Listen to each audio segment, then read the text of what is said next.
pleasure to welcome you all, both those of you in the auditorium and those watching online.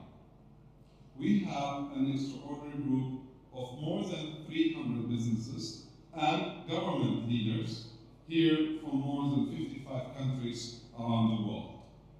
I know many of you have traveled for to be with us, and I want to thank you for your time and commitment. Of course, an event of this magnitude, with panelists of those calibraries, and not easy to produce. So, I want to begin by thanking our staff for the tremendous effort in putting the forum together. I also want to thank ISDB for suggesting that we hold the forum at this time. And I want to especially thank our distinguished panelists for coming here to share their valuable insights. Ladies and gentlemen, funding businesses is always a challenge. Whether you want to maintain short-term cash flow or expand and grow. Businesses usually look for finance to increase their cash flow to replace equipment or machinery.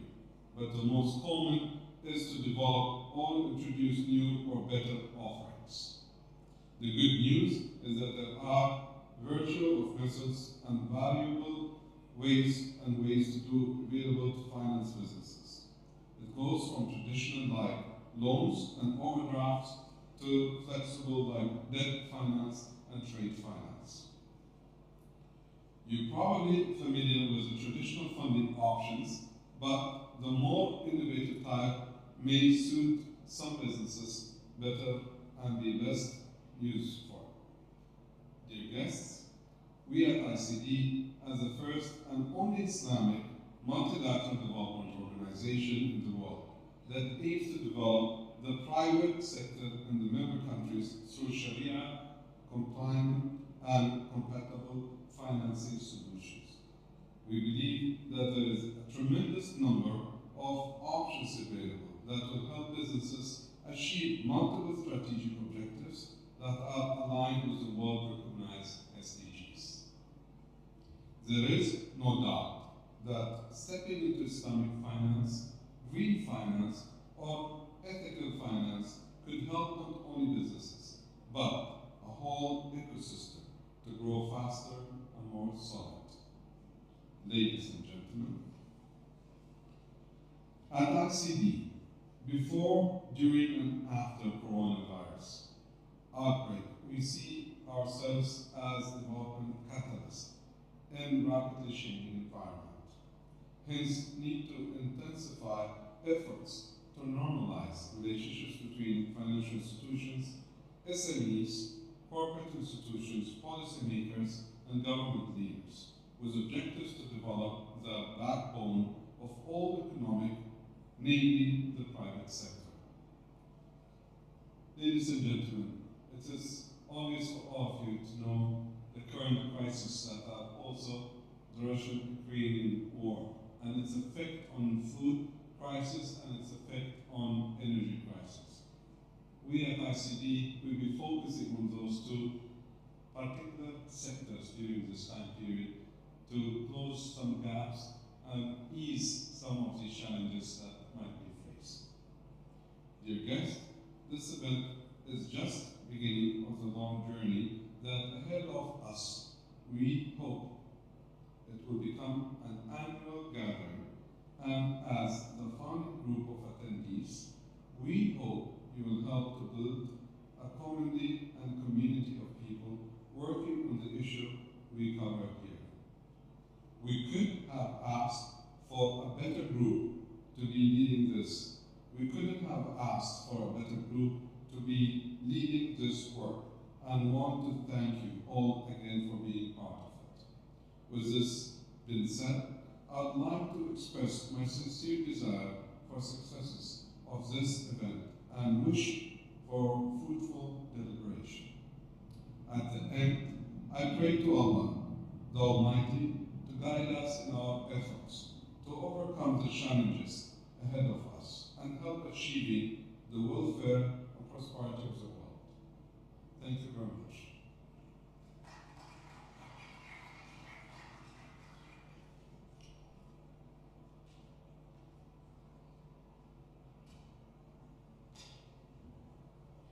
Thank you, Mr. Ayman. And now I would also like to invite His Excellency Dr. Perry Warjo, Governor of the Bank of Indonesia, for his speech. Please step up to the podium.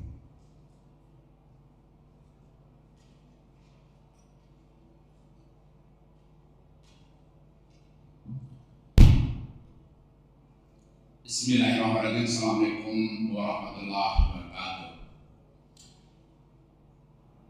CEO, ICB, all the panelists, ladies and gentlemen. Let me start by thanking ICB for inviting me to share how Indonesia experience in differentiating to be innovative in the different modes of finance for private sector.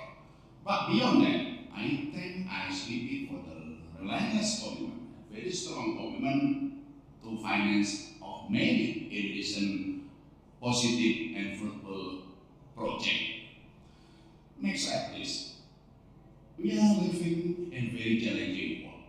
Global economy is still in balance. Of course, we need a lot of financing, both commercial, but of course, beyond that, Islamic finance.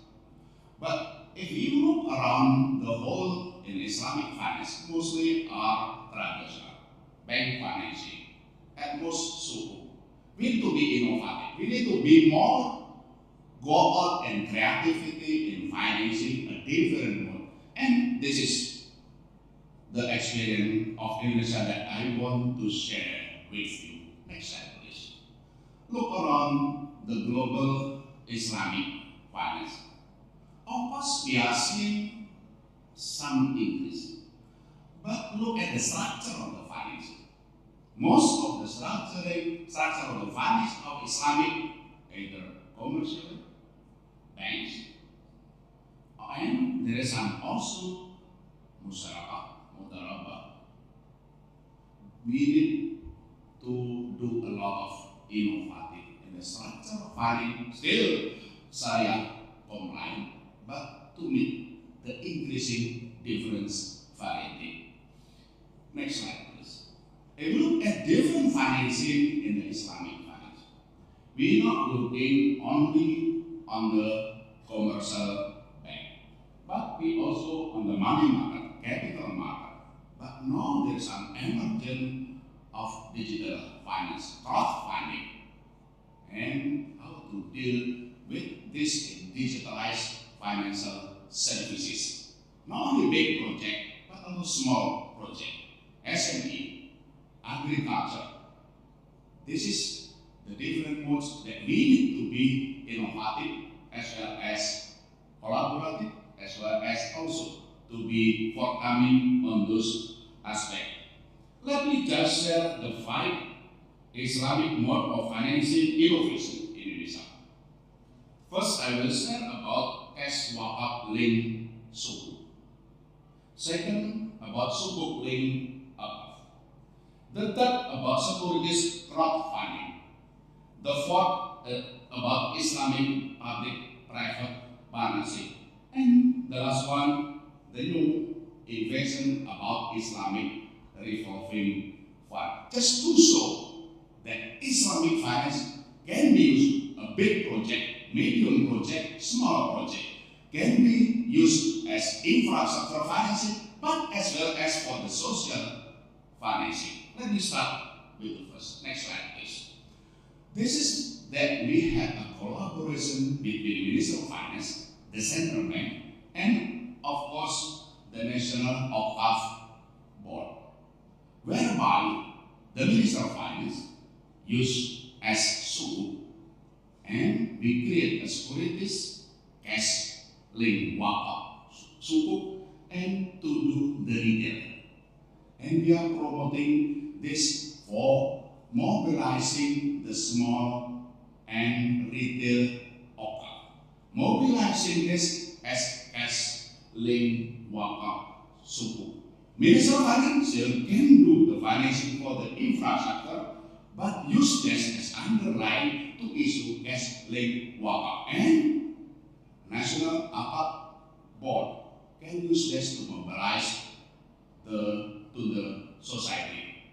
The central bank, the governor of central bank, we are promoting this through the financial society with the young, the millennial that can participate in this cash-linked WAPA Sukuk. Next slide, please. This is what we also experience on the business model of Syariah financing Sukuk linked WAPA. This, of course, project can be purely commercial, can be semi-commercial as well as social, but the structure of the financing, both from the Sukuk commercial, but also from the WAPA, to be blended financing to use a number of projects. This is what we are collaborating once again with a number of line ministry as well as National WAPA Institute to creativity and issuing WAPA Sukuk linked WAPA. Next slide, please.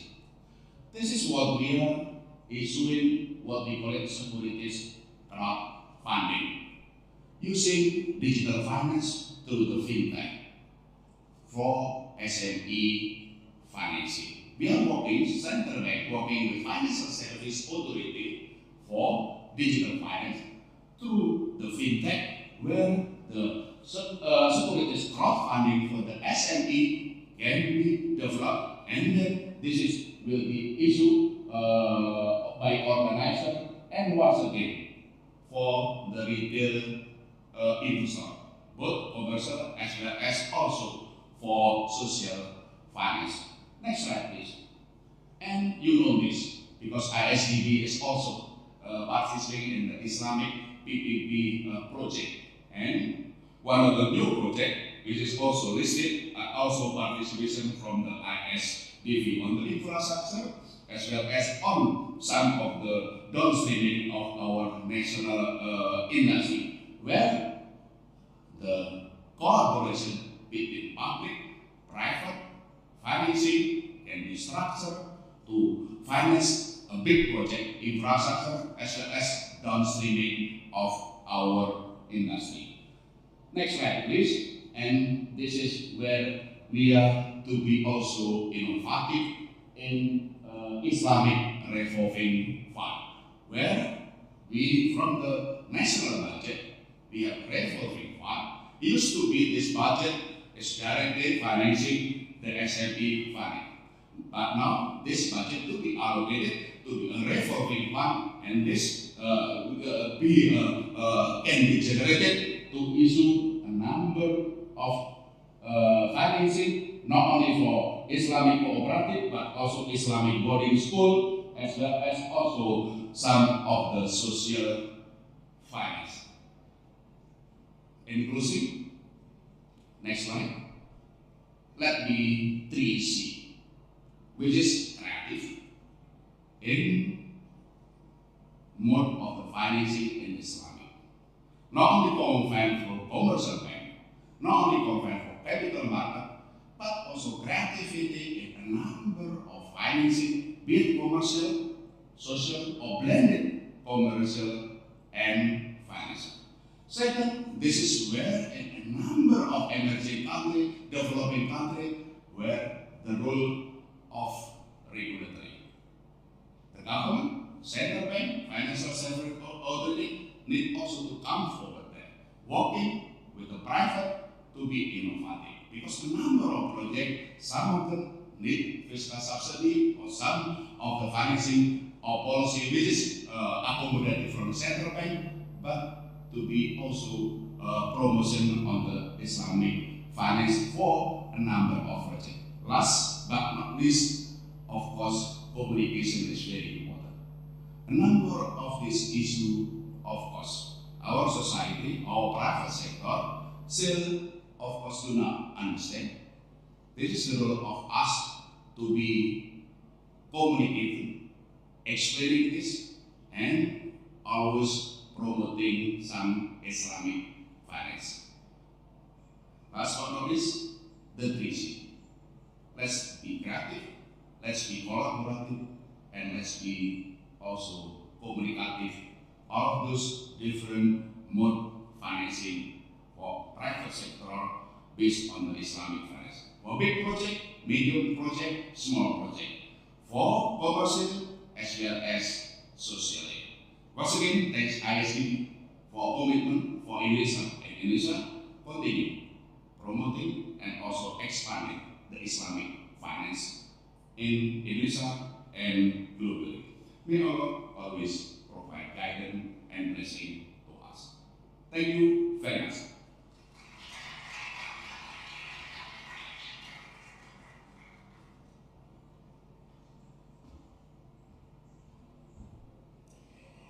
And now it's time for our next session titled The Different Modes of Financing for Private Sector Projects. Let's invite Ms. Cornelia Mayer, business consultant, macroeconomist, energy expert, and media commentator to lead this session.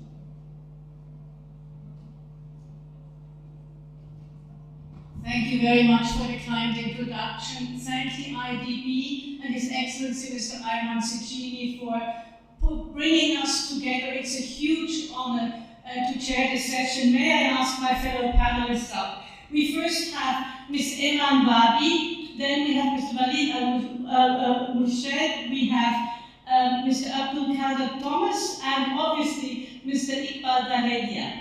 And we were supposed to have Mr. Rizwan Kanji, the lawyer of this group, but he sadly couldn't make it.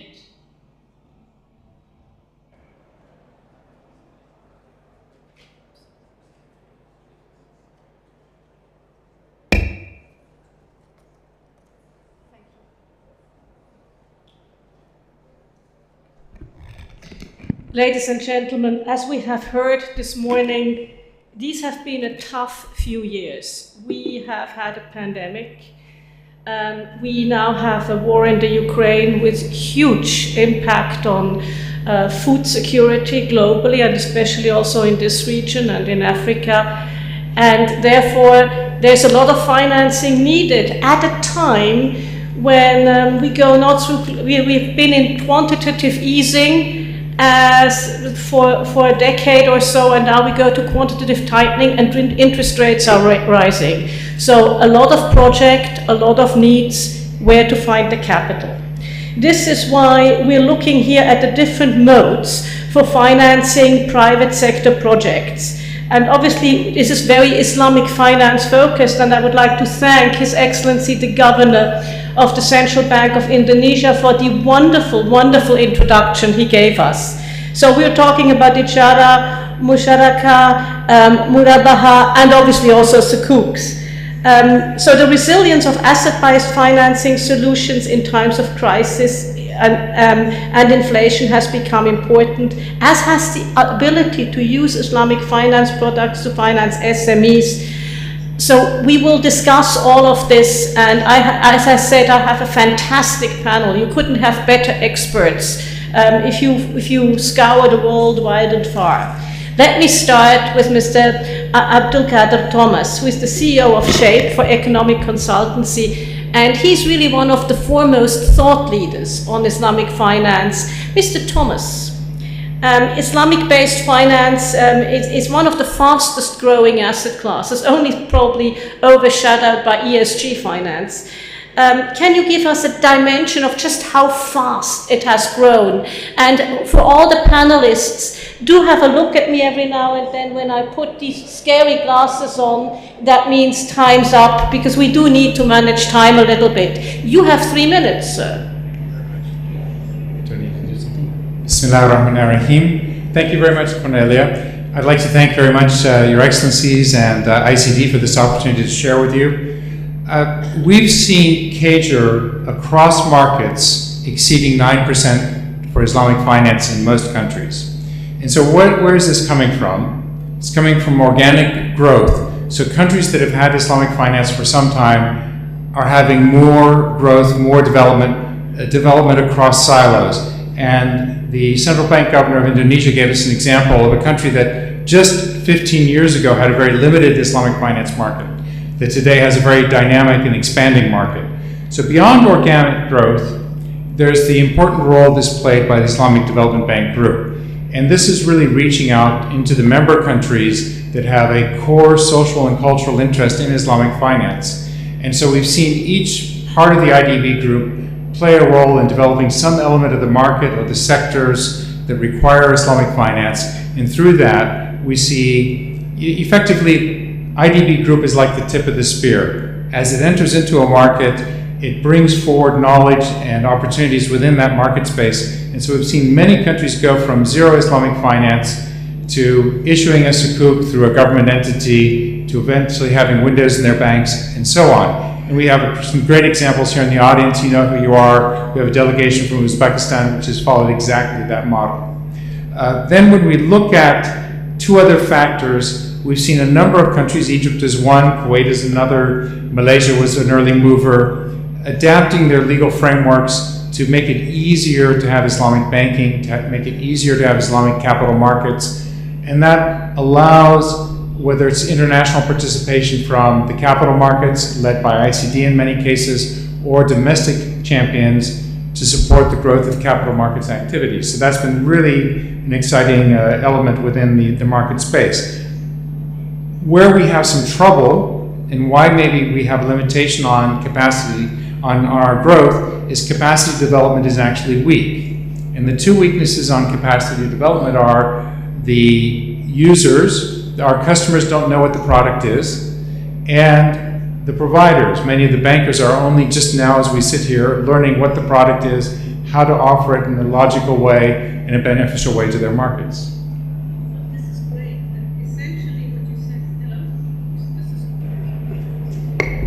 This is great. And essentially what you said, I mean, you repeated what Engineer Hani Sombol said, His Excellency Engineer Hani Sombol said, it's a lot of it is about capacity building, training people. And what I also liked is the parallel you could said, IDB Group is like the spear, it's spearheading, and then after that Islamic finance can flourish.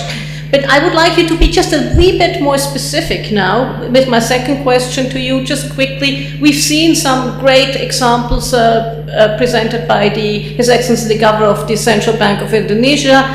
Can you give us just a few products that you've seen undergo transition to really help grow this market space?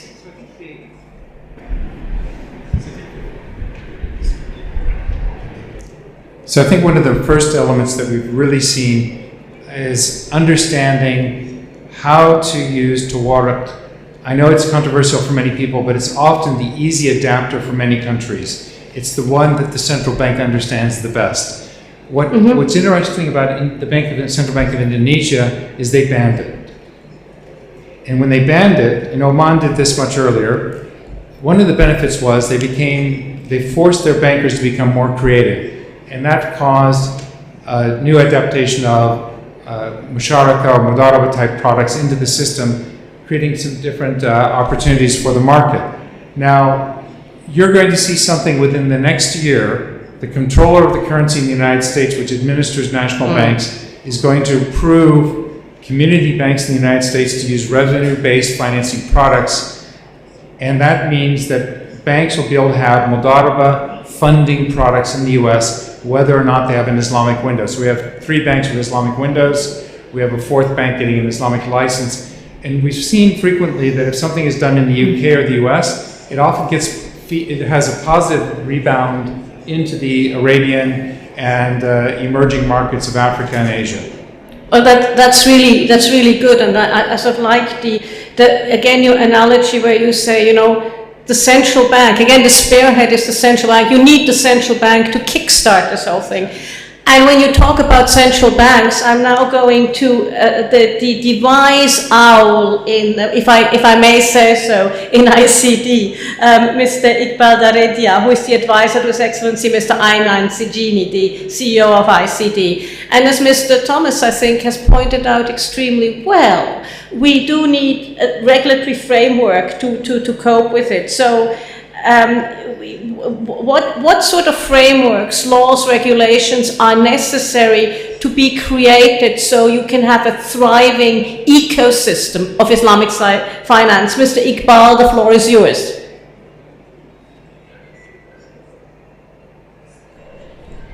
Thank you very much, Cornelia.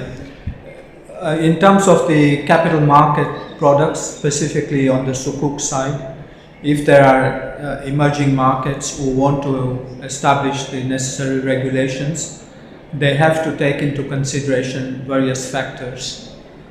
In terms of sukuk structuring, what you have is a structure whereby you effectively sell the economic value of the asset to an SPV and then lease it back, thus deriving ijara out of it. Now, in certain jurisdictions, the tax authorities have viewed this as a buy and a sell contract, and what that entails is a potential rise to capital gains tax. Effectively, when you sell to the SPV, if an asset in your book is say 100 and then you sell it to the SPV at say 110, then you may have to pay capital gains on the 10. The other side of it also is that when you lease it back, there is rental payments to be made, and those rental payments will go to say some investors who are outside of the country, and that could give rise to a withholding tax as well. Oh, yeah. Now, what has happened in, of course, most of the jurisdictions which have established the sukuk law in place have abolished this double taxation treaty. However, we see that in some countries it's still there, although they have reduced it, but they haven't abolished it. Like, for example, if you look at, say, Bangladesh now, recently they established, they still have that. So those are some of the kind of hurdles that need to be addressed when establishing the necessary law to have the capital market products. Thank you. Thank you very much indeed. I can hear myself doubly. That's not a good idea. We all hope this is very important, and I'm glad you mentioned the tax angle. I've just paid my taxes in my home country. Oh dear. Mr. Dareda, we all hope that transactions are successful, and we all go into transactions to make them be successful. But sometimes things happen. It can be a pandemic, it can be a war, it can be mismanagement.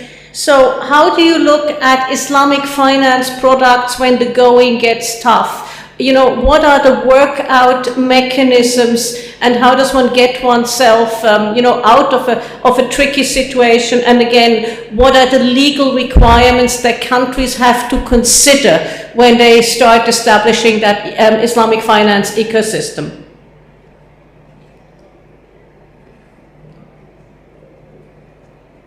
Islamic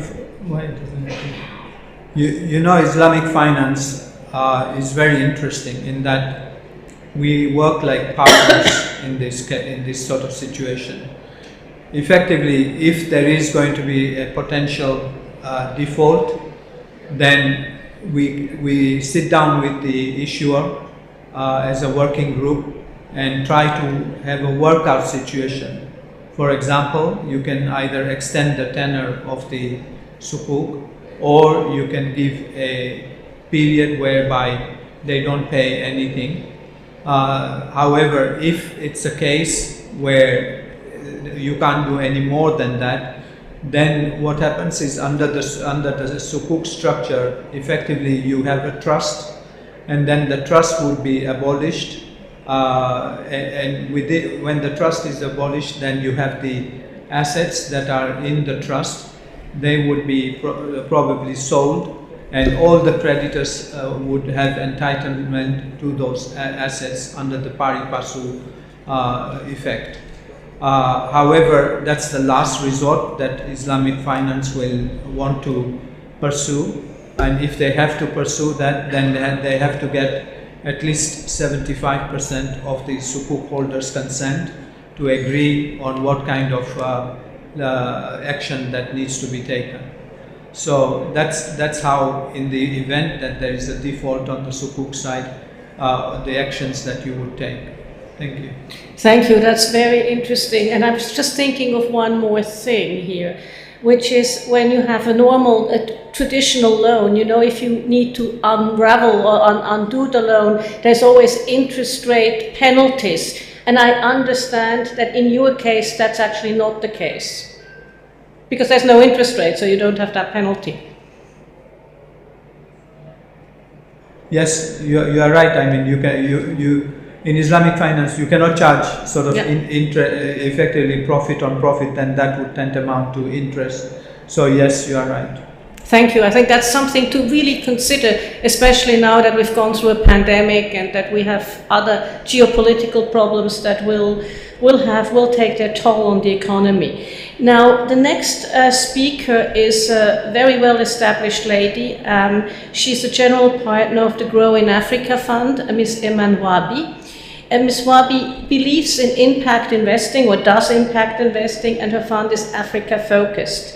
So when you look at this space of impact investing, what are the latest trends that you can see, especially in developing countries and especially in Africa? And when you sort of develop that further, you know, impact investing has also a lot to do with SMEs, who are the backbone of the economy, because that's really where the jobs are created. It's not the big companies, it's the small companies that create the jobs. So could you elaborate a little bit on that theme, please? Speaking about Africa, I think we saw a record year for African startups in 2021. African startups managed to raise actually 5.2 billion, which is, if you combine the 7 previous years, it's actually more than that. And the good thing to see that there's a lot of interest in impact investing in Africa. It's on the rise. I'll come later maybe on a couple of the challenges that we face as impact investors. But if we look at the big 4 countries that raised actually capital, 90% of the of the African so 90% of the capital raised in Africa was mainly dominated by 4 markets. So this was Nigeria, followed by South Africa, followed by Egypt and Kenya. If we look that, we also have very vibrant ecosystems. We have excellent entrepreneurs in West Africa, Senegal, Ivory Coast. So you see more companies, and Morocco is doing great when it comes to the ecosystem over there. One of the other trends that we see as well is that fintech actually is dominating the scene in Africa. So fintechs managed to raise almost 60% of the capital deployed in Africa, compared to 17% in MENA. This industry has been a very vibrant industry. 2 trends as well, I would say. I would speak on the international and the regional as well. So on the international, we saw Africa attracting a lot of investors like Sequoia, like SoftBank, and we hope actually to see more capital from for instance, from Malaysia, from Khazna in Malaysia. We hope to see more involvement from the GCC as well in Africa. So for a long time, we at the MDBs and the DFIs, we talked a lot about regional integration. So I'm happy to see that actually African entrepreneurs took the lead on this before the governments did, and now we see a lot of integration happening across markets. So you see an Egyptian company acquiring another one in Morocco, Move, which is actually born in Lagos, managed to expand into 6 markets, and now moving into Dubai, London, and India. So this is on the major trends we've seen. I see 4 major challenges that could be actually turned into opportunities over here. So these 4 are women, small, green, and blue. So for women, we see that this record fundraising we've seen in 2021 was not really gender sensitive. For every $1 that a female founder would raise, $288 would be easily raised by a male founder. So we need more gender lens investment strategy. I'm happy to see our colleague here from the IFC who's done a great job in MENA on this. this is a major challenge that we hope that this could be turned into an opportunity. The second one is small companies. For a company at the seed stage, it's very hard to borrow. That is not really what they look for. So it's equity, and it could take up for a year and a half for a founder to raise like between 500K and 2 million. So it's very challenging for companies early on to raise equity.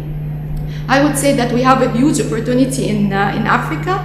Okay, I see that you put on your glasses. So just two quick things to note on the green economy and the blue economy. So there's a huge potential for Africa to leapfrog when it comes to, now we're speaking about the food security issues. So we have a great job to leapfrog to the green economy into green and clean energy transition. The beautiful city in Senegal, Saint-Louis, is facing really serious issues when it comes to climate change. There's a lot of potential for young people and women there to work on innovative green and actually blue startups. And let me stop here. Well, I think that's very inspirational, and I especially like the fact when you brought together how important fintech is. We saw that with mobile telephony, which also just jumped in leaps and bounds on the African continent.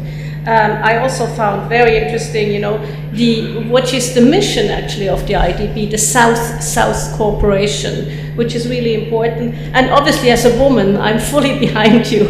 Empowering women and small and green and blue is great. So we are now going to the IFC. And you actually gave me the clue for the question to Mr. Walid, because we have the energy transition and the principles as they were established, especially in COP26, make energy transition and investing in green energy a really big marketplace. There's many opportunities and not enough capital around. So, from your perspective, Mr. Walid, when you look at green projects, I know you've thought very deeply about green sukuks. Can you tell us how you think green sukuks can help address this issue? Thank you. First,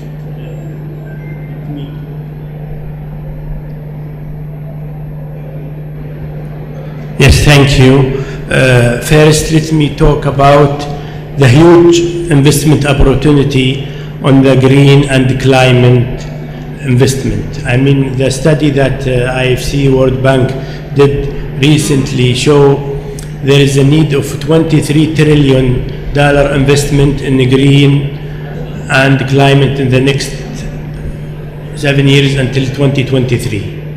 This will be the largest single growth for financial institution in the emerging market. Now the portfolio it's around 7%.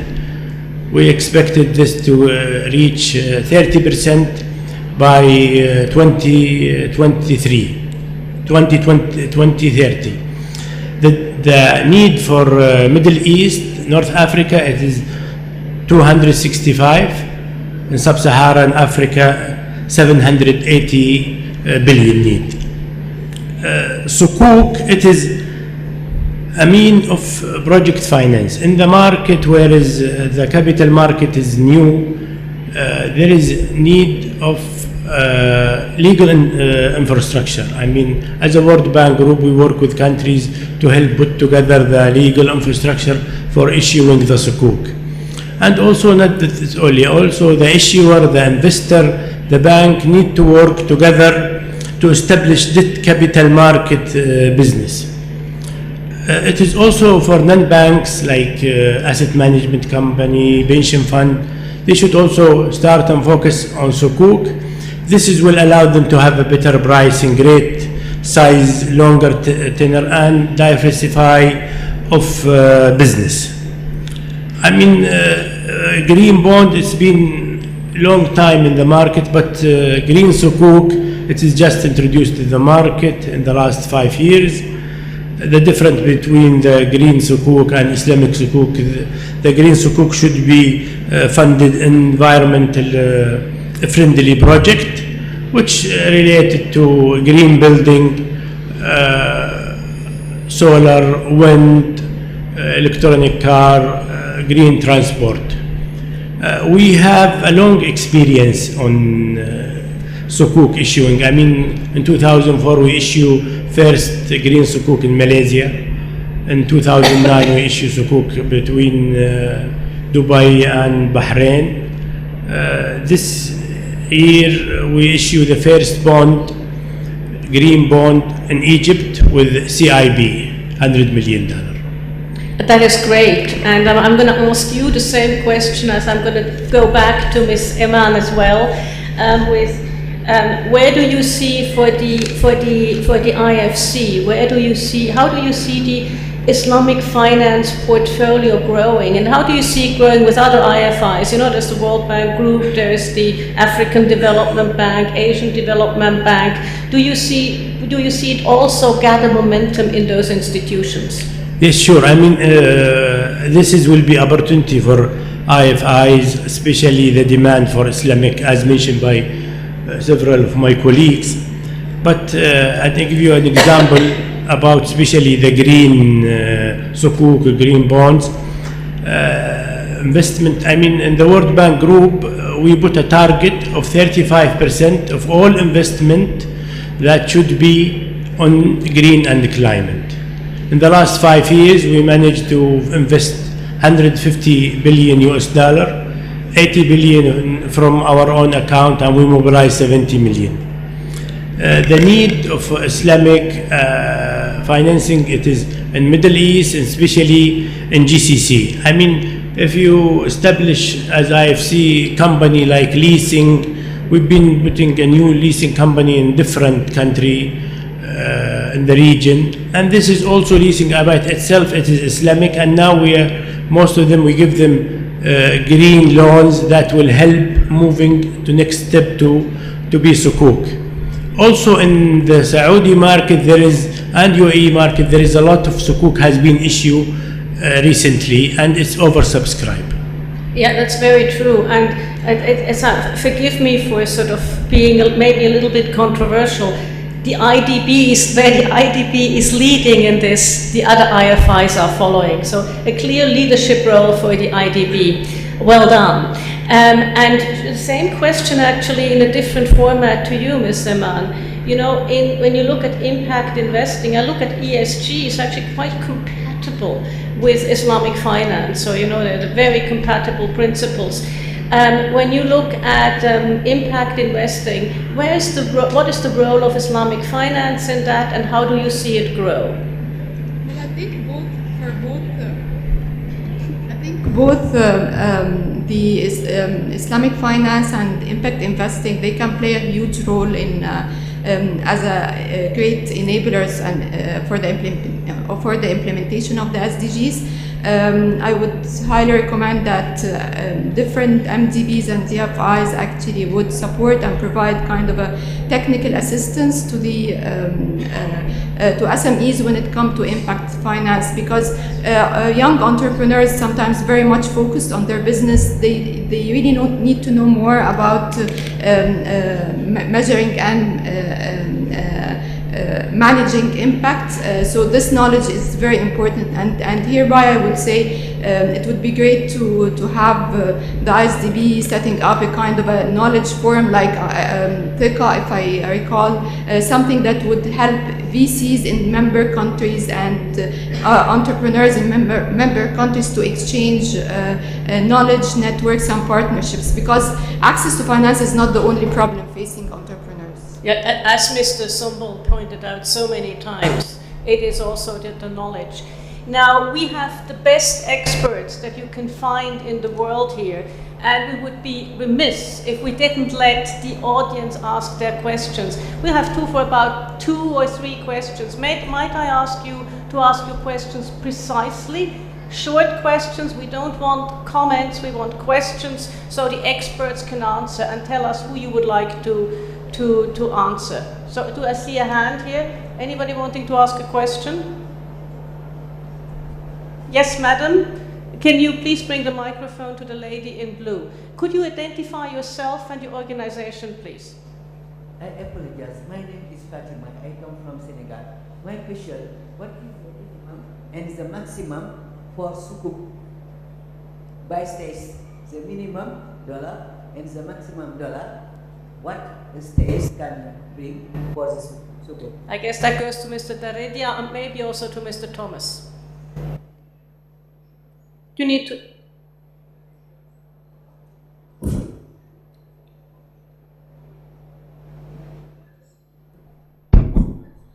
Are you talking about the issuance amount, madam? Are you talking about the issuance amount? How much to issue, minimum and maximum? Okay. So you have to look at sukuk in a way that it's a fixed income instrument. When you want to issue a fixed income instrument, you not only take care of the primary market, but you also have to ensure that the secondary market is also vibrant. Now, and your paper is going to be traded in the secondary market. So, in order to have that effect, the minimum size that you would want is a benchmark issuance, as we call it in the capital markets. That benchmark issuance can be from $350 million upwards. Ideally, if you reach about $500 million, then the issuance will qualify for trading activities in the JP Morgan the emerging market index as well. So it helps your secondary market trading. But effectively, you are looking at a minimum size of about $350 million so that you attract the big investors as well, like the BlackRocks and the PIMCOs of this world. Now, there is another way if you want to issue a smaller amount.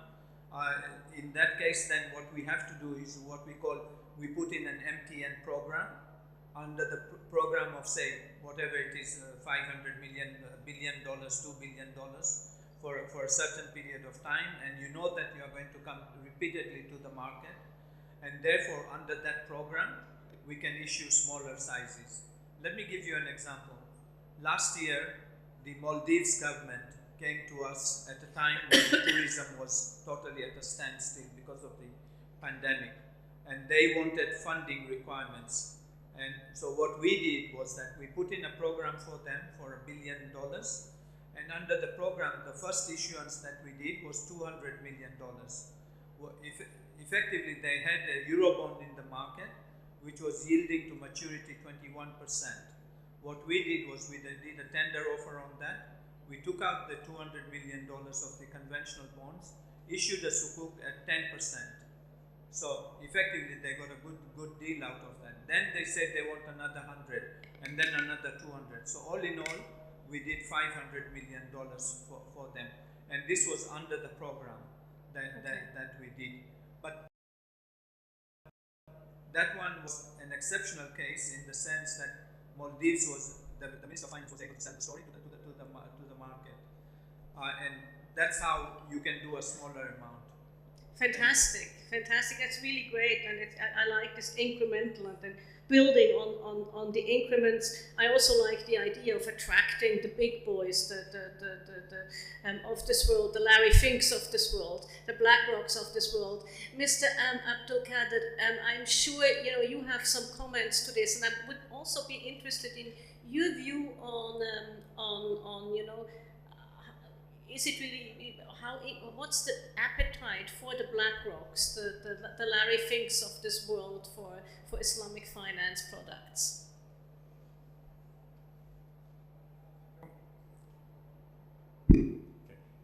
So I'd like to start just with the small size sukuk. When we had the slides from the governor of the Central Bank of Indonesia, all of those social and waqf-linked transactions are micro sukuk. Yeah. Those are transactions which are designed for social impact and are issued for less than $1 million, sometimes even less than $500,000. Singapore was the first country where these types of sukuk were done early in the 2000s. So there are some really good role models for Senegal and other countries in these Indonesian transactions, and I think if you can tackle the governor and his colleagues, they've got a really great role model, and it's publicized. BlackRock. I don't know about BlackRock, but what I do know is that there's increasing, the benchmark sukuk that Iqbal described are increasingly filtering through portfolios across the world of all large asset managers, because sometimes these are the best way to access risk from emerging markets, from certain emerging markets. So they may not be able to get a bond from a certain country, but they can buy the sukuk from that country. So we are seeing sukuk filter as an accepted fixed income instrument globally in the big asset manager portfolios. That is good. So we have a growing, big, brave new world ahead of us. We do. That is great. So is there another question somewhere? I think we can take one more question. Yes, the gentleman there who's very patiently holding his hand. The gentleman in the third row. Left to your left, sir. My name is Muhammad Usman. I'm the Director of Agriculture Investment Department in Arab Authority for Agricultural Investment and Development. My question, nowadays we are facing challenges regarding the tremendous increase in prices of agricultural crops. And I think in the Arab and Islamic world we are facing this issue and we need to address it. Is there any, or what is the probability of the success of attracting finance to agricultural sector using the instrument of sukuk? Thank you. I think that would go probably to the two gentlemen again, and then maybe Mr. Walid has a final remark on this. So let's this time start with Mr. Abdul Kader and then go to Mr. Iqbal and then Mr. Walid.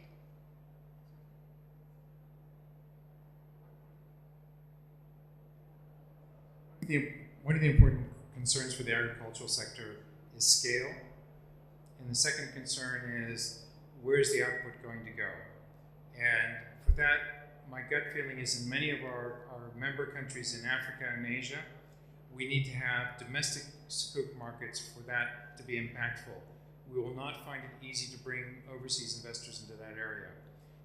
This is actually where IFC or ISDB group come to play, and I think you can find some really interesting ideas out of both ICD and ITFC in terms of domestic market development. But that's very interesting. So horses for courses, essentially, to put it bluntly. Mr. Iqbal, what is your comment on this? So from our side, ICD side, that's something that we shy away from.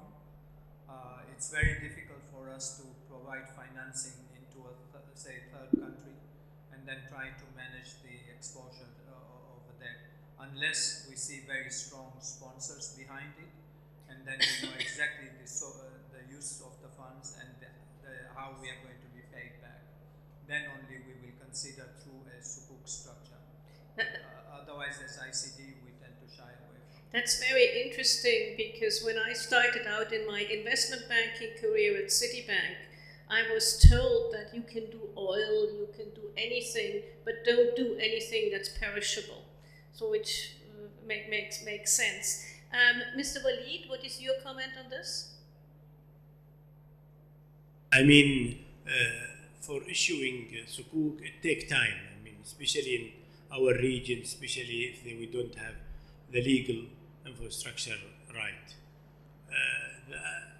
And this bond usually issues 5 years or sukuk for longer.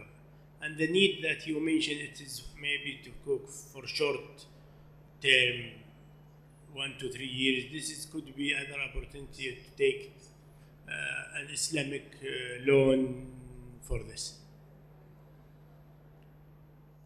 That is very, very good, and I think before I wrap it, I'm going to wrap it in a second, and then we made even good on some time. But I would like to have, starting with Mr. Iqbal, each of you gets one sentence to tell us what you've learned in this panel. Mr. Iqbal, you're the first with one sentence. Can you repeat again? Yes.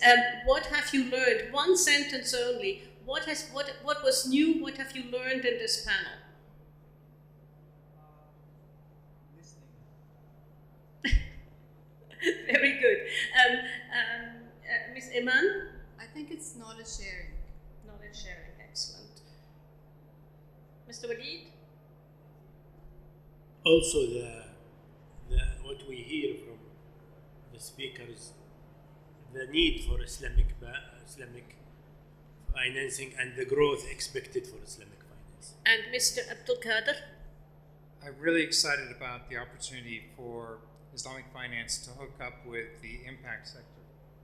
Oh, this is great. I mean, this is, and I'm now going into a very short summation because what I've heard here is that this is a sector really growing, and it has a future in various places. Especially, let's look at social impact investing because it is close. It's very close. You look at green sukuks. I mean, where you have ESG. And Islamic finance, they just marry very well. We see that there was, when we look at impact investing, there was a lot happened in Africa this year, and there is more room for especially Islamic finance. So, in other words, also the green sukuks are very important. When you look at the sukuk market, green sukuks, there's a lot of need for money, and it's a new structure of tapping in money. And what we've also learned, which I thought was very important, being very careful when establishing the regulatory and legal system so things don't unravel after you've started them. And with that, may I thank this distinguished panel, and would you please all give these distinguished speakers a big, big hand.